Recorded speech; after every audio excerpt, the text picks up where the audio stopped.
This is the IELTS listening test. Now turn to Part 1. Part 1. You will hear two flatmates, Tom and Richard, talking about their new flatmate who has just moved in the week before. First, you have some time to look at questions 1 to 6.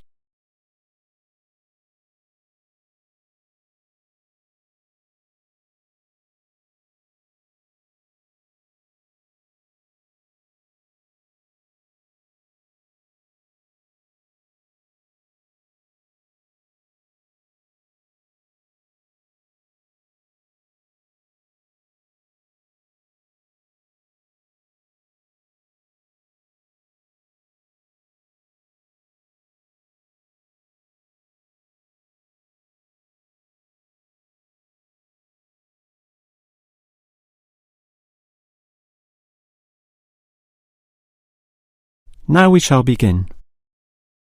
You should answer the questions as you listen, because you will not hear the recording a second time. Now listen carefully and answer questions 1 to 6.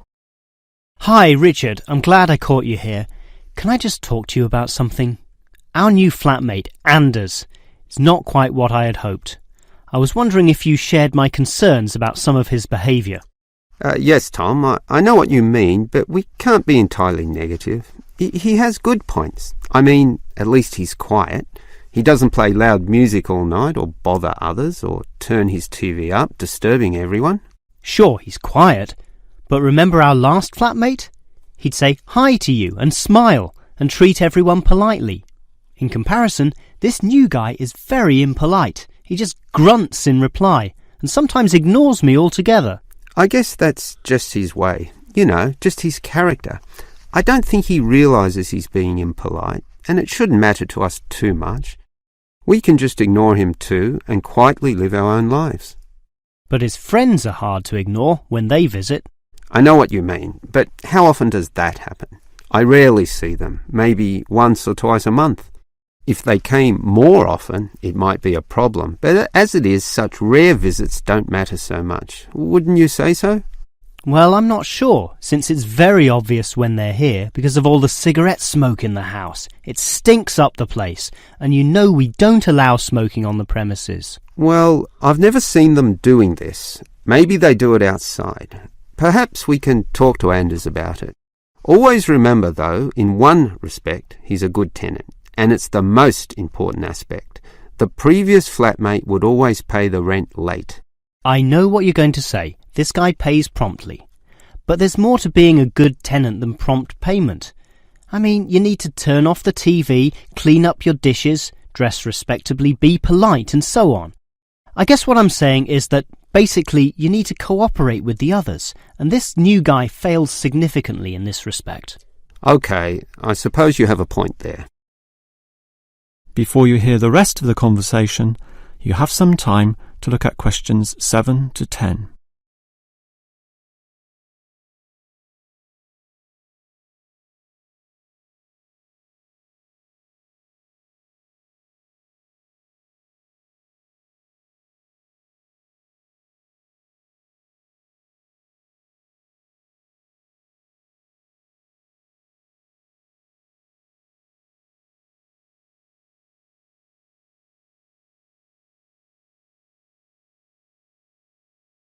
Now listen and answer questions 7 to 10. I tell you what, Tom, why don't we talk to our new flatmate, Anders, about these issues? If we throw him out, we'll have to go to all the trouble of finding another flatmate who might not necessarily be much better. So, let's give the current guy a chance. Here, I've got a piece of paper, so let's make a short list of issues to discuss with him. Get it out into the open. Sure, we'll give him one more chance. So write communication, and let's tell him to... Well, we can't change a person's personality overnight. So why don't we have a weekly tenants meeting, and we can just ask him to attend. That way we can get to know him better. I'll write attend meeting, and we can take it from there. OK, but we have to tell him about his friends. They can't just do whatever they want. Write a heading Friends, and then write don't smoke anywhere, inside or outside. Well, instead of being so direct and possibly causing offence, I'll just write follow rules and verbally mention the rules. TV off by 10 p.m, no loud music or bad behaviour, including smoking. OK, do that, but I still think we need to specifically mention that last issue. You know how I can't stand the habit. So I'd like this to be another and separate point. Cigarettes, strictly forbidden. And it's important to include the strictly here. We can't pussyfoot around too much. Sometimes directness is necessary. OK, I'll write that. Forbidden. OK. And what about cleaning duties? Anders is a little too relaxed about that. Dishes are sometimes not washed, dirty teacups are left around the place, and so on. So, right, must do better. Yeah, again, Tom, he might take that personally and it could cause a scene. I'd rather be general. I'll write must be done and I'll tell him that that's for everyone, not just him. OK? OK, as long as he gets the message.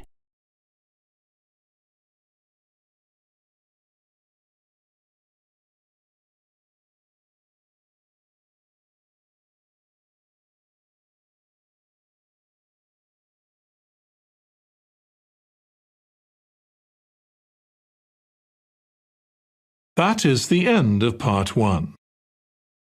You now have 1 minute to check your answers to part 1.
Part 2. You will hear a first aid officer talking to a group of factory workers about emergency first aid. First, you have some time to look at questions 11 to 17.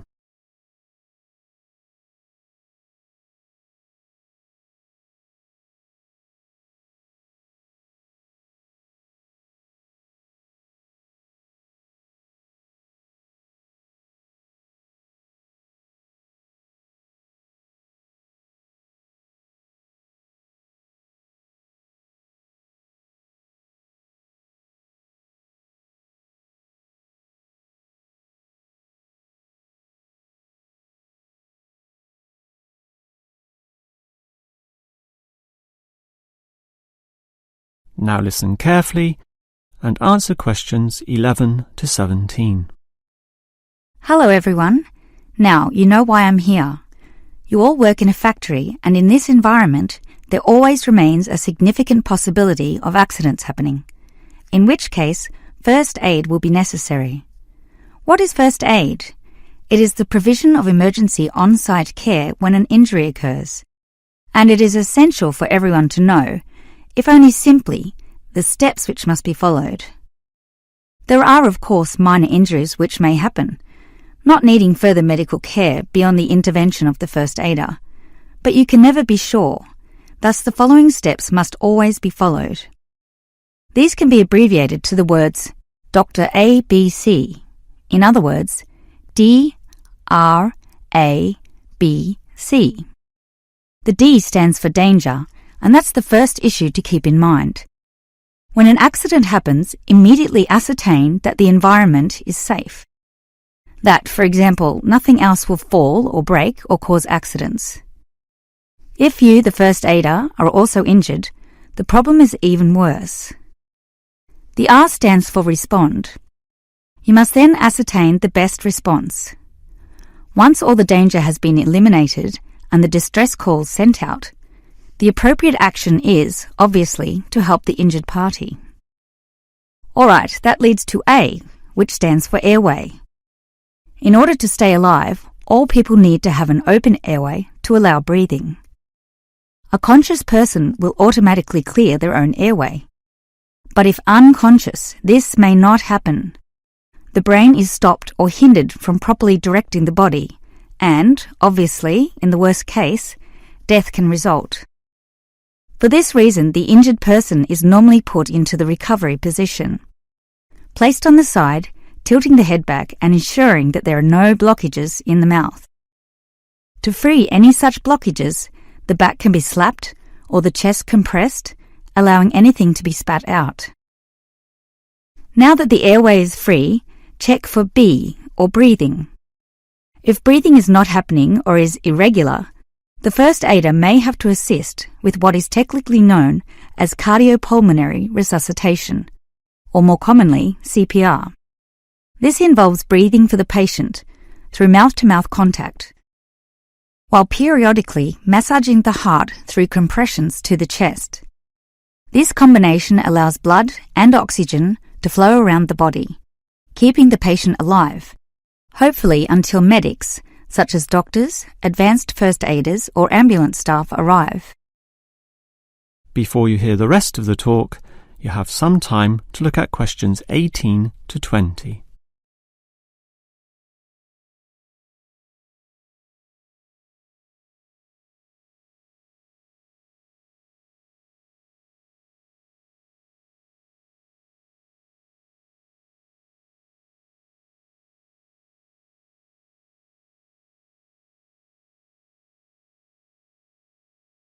Now listen and answer questions 18 to 20.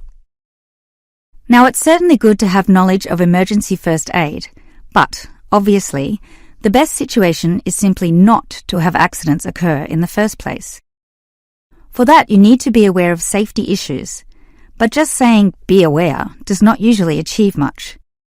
It is more important to have an appointed person whose job is to ensure awareness and work safety. Safety inspections would obviously be part of their job, whereby they can make sure, for example, that the first aid boxes are fully equipped. Another idea is to put posters on the walls, but, interestingly, research has proven that these tend to be ignored, becoming just part of the wallpaper, seen but not put into practice. It is much better if everyone is just instilled to not be reckless, that is, to not rush into situations without thinking about the possibility of accidents. And instilling this mindset is part of the job of the safety officer. Some other suggestions are ongoing first aid training and no accident reward or star systems. These have had some success, but nothing beats a regular meeting, say once a month, in which the subject of safety is brought to the attention of everyone, and any outstanding issues related to this are thoroughly discussed.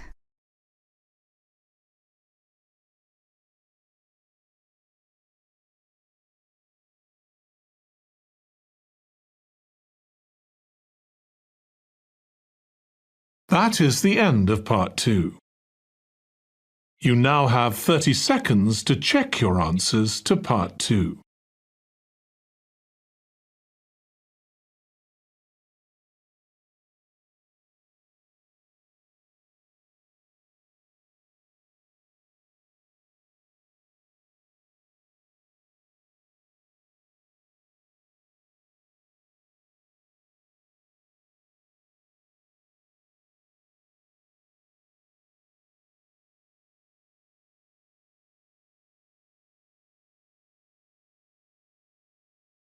Part 3.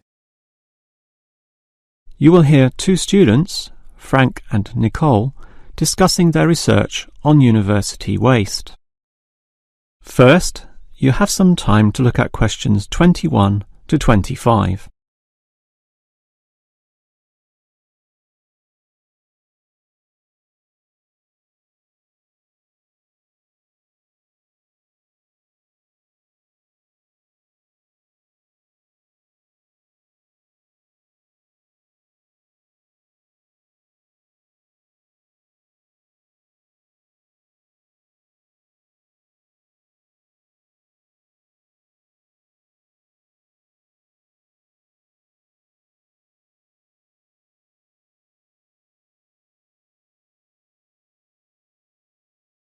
Now listen carefully and answer questions 21 to 25.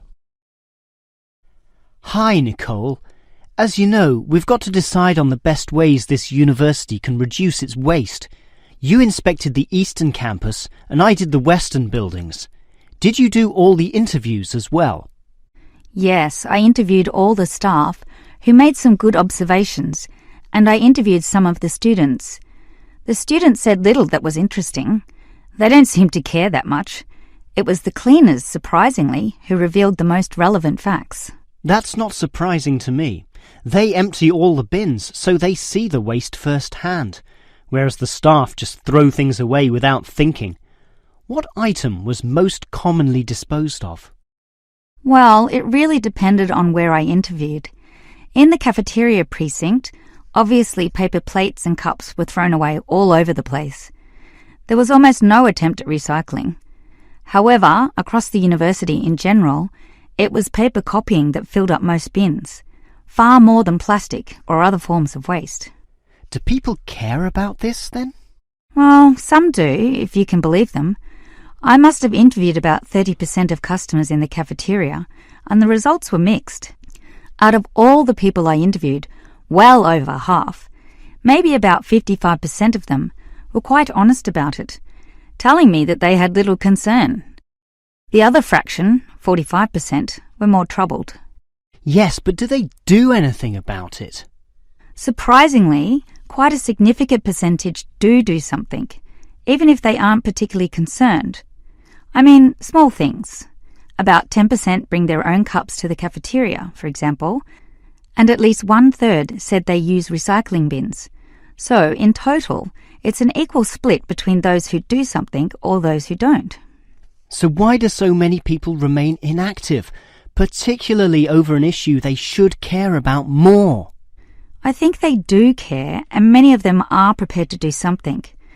Obviously, there's an element of laziness, but I'd say that it's relatively small. If they knew what to do, and if stringent systems existed, or if the importance of this was made clearer to them, I'm sure you'd see a much larger percentage of people actively working towards helping our environment.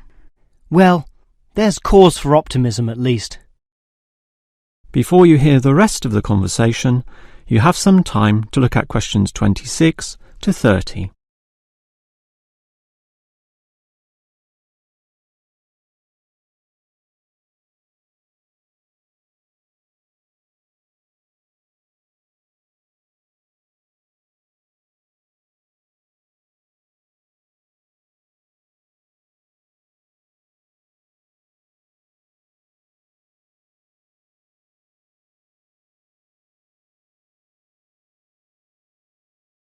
Now listen and answer questions 26 to 30.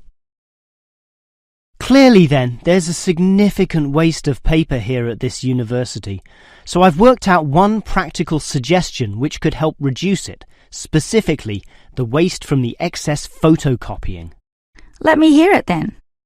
Obviously, for a start, we've got to ensure that people, including the staff, without exception, copy both sides of a page. We can't tolerate single-sided copying. It's just far too wasteful. Absolutely. Just more trees being chopped down. But as people are doing copying, there may be adjustments and practice copying, producing single-sided copies or blank pages not wanted and not intended for use.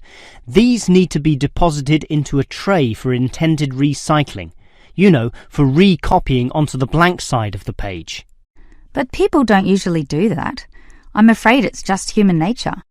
No matter how unimportant the copying is, they prefer to use fresh paper. Yeah, I agree with you, which is why you need to display these papers right in front of everyone with a clear sign, "Please reuse," to make it easy for them to do so.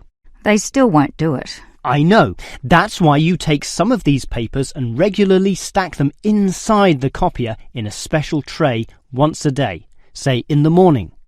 Well, that's getting better, making it easier for them to use the paper. But still, I'm afraid many won't.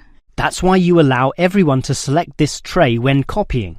You distribute numbers or codes to every person, giving them special access to this recycling tray. Every time they use papers from this, it's tallied up to their account. I know I'm sounding a bit negative, or even cynical here, but why should they bother using that tray? Because the person who does the most copying from this recycling tray gets, say, a cinema pass or lottery ticket or some other sort of reward. Oh, right. Now that's a system which might just work. Let's trial it in the office and see what happens.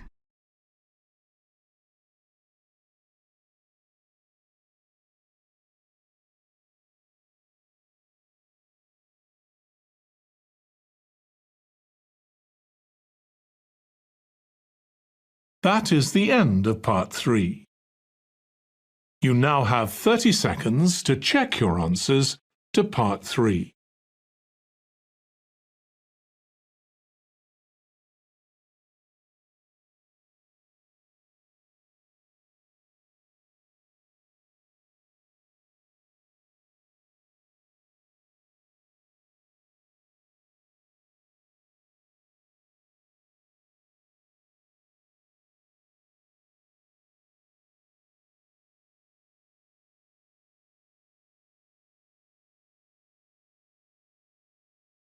Part 4.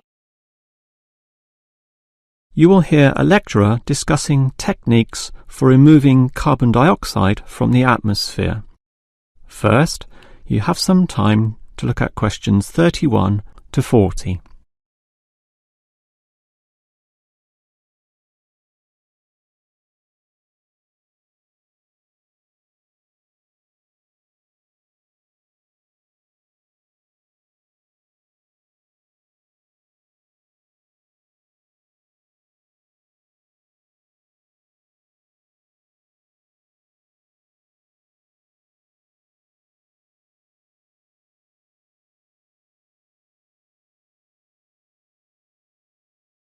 We all know about the role of carbon dioxide in causing global warming. Obviously, society needs to reduce the release of carbon dioxide, otherwise known as CO2. This gas comes from the burning of fossil fuels, such as coal and oil, and it is virtually impossible for society to prevent or even limit such activity. Our need for energy and power is just too great. Instead, a more practical idea is to collect the carbon dioxide from the burning process, for example, directly from the chimneys of power stations, and somehow prevent this gas from being released into the environment. To do that, you need to store it somehow, and that has to be essentially forever. It is perhaps for this reason that many believe that, rather than storing the carbon dioxide as a gas, it is better to react it with metal oxides, such as magnesium or calcium, which results in the formation of a hard carbonate material. The gas is, in effect, turned into a stable and unreactive solid, which can simply be dumped anywhere. This process actually occurs naturally, although very, very slowly, and is one cause of the surface limestone in the world. But this slow reaction speed is the problem. Even when enhancing this process through high temperature and pressure, or pre-treatment of the mineral, it is still far too slow to be economical. One other technique which has been suggested is to pump the gas to the bottom of the ocean, where it would react with compounds in the seawater, forming carbonic acid. However, this alternative has now been ruled out.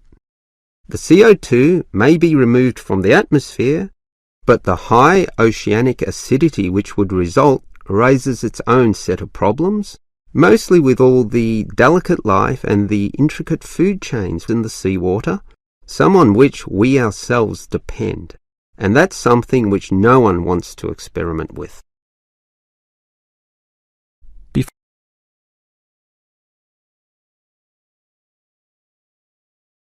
Perhaps because of the lack of alternatives, the most commonly discussed solution to the problem of disposing of carbon dioxide is to pump the gas underground, a technique known as geosequestration. In this system, the CO2, for example, could be pumped into underground pockets within depleted oil wells or disused coal tunnels. This carries, however, 3 serious disadvantages. namely the risk of leaks, the considerable costs involved, and finally the unproven effectiveness. Let us look at those three disadvantages in detail. Firstly, there is the risk of leaks. Although the gas would be deep and sealed over by masses of rock and earth, the huge pressures in these spaces would turn the gas into a liquid state, capable of moving through rock fissures or faults. This could allow the gas to eventually be released to the surface. Since CO2 is heavier than air, and thus pushes oxygen aside, such leaks could result in the suffocation of thousands or tens of thousands of people, certainly not a consequence to be taken lightly. Natural CO2 leakage from volcanic buildup has already witnessed such deadly events. The other problem of geosequestration is the cost. The time and effort spent on materials and construction, primarily the pipework through which the gas would travel, does not come cheaply. So, if this system were to be implemented in, say, coal-fired power plants, the extra cost would have to be paid by the electricity user, whose bills would almost double as a consequence. Few people are prepared to pay this much simply to make a small dent on the effects of global warming. And this leads to the final problem. The most basic question is whether geosequestration actually reduces global warming. The problem here is that the energy needed to create and drive the sequestration process would require approximately a quarter of a coal-fired electricity plant's output. In other words, the plant would have to burn 1/4 more of its coal just to account for the sequestration of the carbon dioxide. And with coal producing other noxious pollutants, such as sulfur, ash, and heavy metals, the environment is hardly benefited at all. Nevertheless, there are many active experimental efforts underway, primarily in oil production sites. These are small, but intensively monitored and analysed. All we can say now is that the jury is still out on whether underground carbon storage will one day be feasible.